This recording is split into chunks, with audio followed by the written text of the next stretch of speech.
Fellas, I want to share something with you. This is something that I learned. I think it's so profound. It's that every decision that you make in your life is pregnant with the potential to produce a season in your life.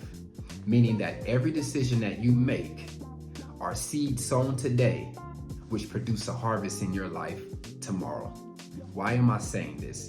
Because as men, we have to come to this realization at some point of our life that there is no such thing as a neutral decision. That every decision that we make has the potential to impact not just our lives, but the lives of those whom we are connected to. And so I want to talk real quick about a man and his decisions.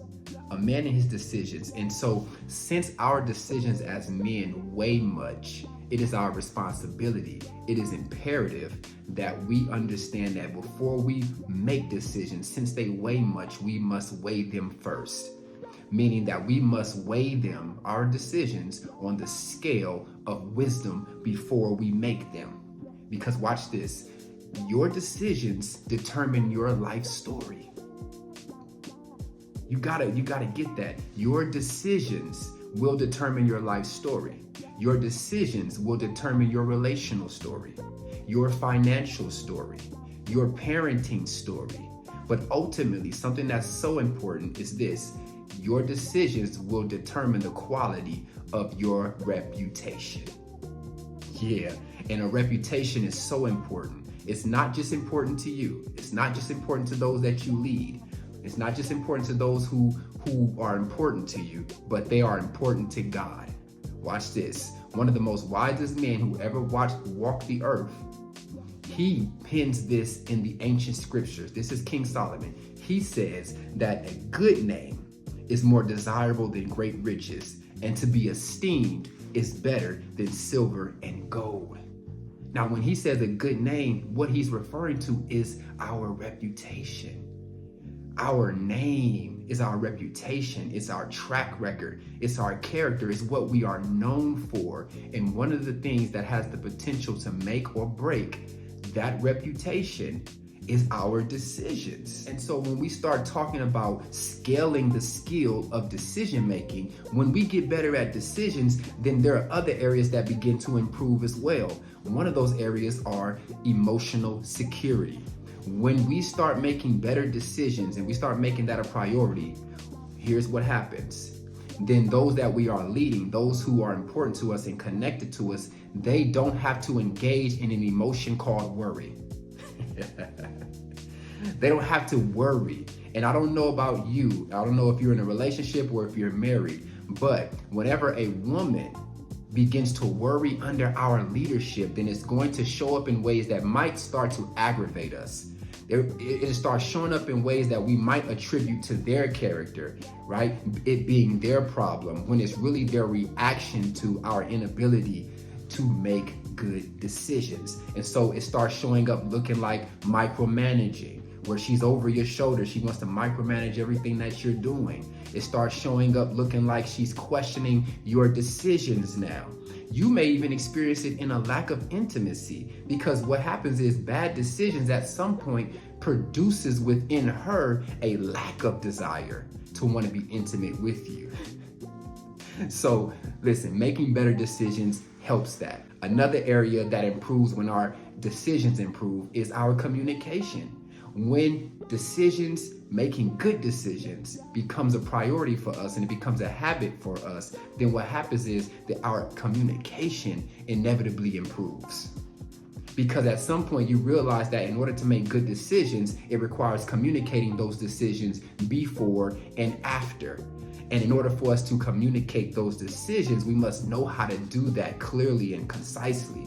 And so inevitably our communication has to raise when our decision making begins to improve. And lastly, when we start making better decisions, conflict resolution begins to happen. So when I start making good decisions, then what happens is it gives me the ability to start making better decisions in conflict that actually lead to resolution, instead of acting impulsively and making decisions impulsively that actually hinder the progress of the relationship. This is key. I hope I'm making sense. And so since we're talking about decisions and how important it is, and we're talking about the impact of our decisions, it's only right then that we talk about, okay, how do we make better decisions? How do we make better decisions? So I want to give you real quick 3 ways to begin to improve your decisions. Here it is. The first thing you want to do is this. You want to identify your core values. Listen, your core values are the rules for the road.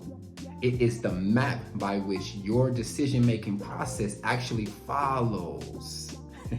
Listen to me. And so, for example, if I value my faith, then that means that I will never make a decision that's going to cause me to violate that value.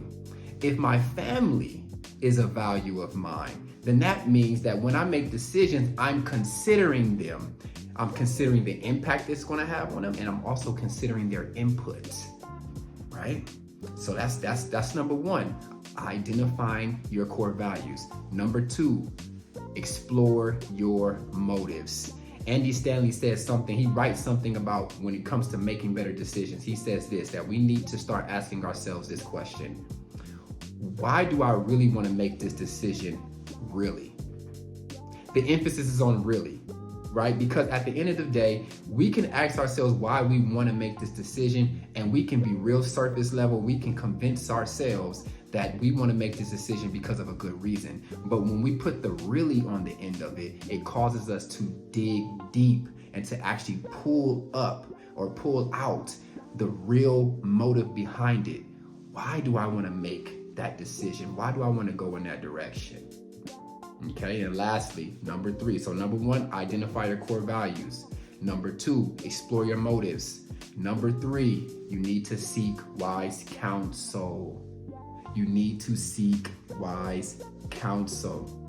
And so when it comes to good decisions, you have to understand that there is things that you can't see.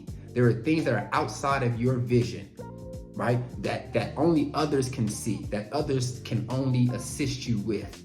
And so you have to value wise counsel from others. And if you're a person of faith like me, my first source of where I'm going to get counsel is God. That's number 1.